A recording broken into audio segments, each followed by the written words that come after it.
રાજકોટ મહાનગરપાલિકા શહેરના ઇતિહાસનું સૌથી મોટું ડિમોલેશન ઓપરેશન હાથ ધરવા જઈ રહી છે.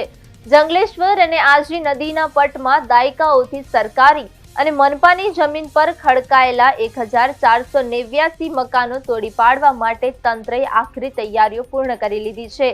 સુરક્ષાના ભાગરૂપે સમગ્ર રાજકોટમાં કડક પોલીસ બંદોબસ્ત અને કલમ 163 લાગુ કરી દેવામાં આવી છે. મહાનગરપાલિકા દ્વારા ઓપરેશન માટે વિશાળ કાફલો તૈનાત કરવામાં આવ્યો છે. 1130 થી વધુ મનપા કર્મચારીઓ, 260 થી વધુ વાહનો જેમાં જેસીબી, હિટાચી, બ્રેકર અને ડમ્પરનો સમાવેશ થાય છે. વિસ્તારની સંવેદનશીલતાને જોતા પોલીસ કમિશનરે જાહેરનામું બહાર પાડી કડક નિયમો લાગુ કર્યા છે. 23મી થી 25મી ફેબ્રુઆરી સુધી સમગ્ર રાજકોટમાં ડ્રોન ઉડાડવા પર પ્રતિબંધ છે. આ ઉપરાંત 26મી ફેબ્રુઆરી સુધી શહેરમાં 4 થી વધુ વ્યક્તિઓના ભેગા થવા પર મનાઈ છે.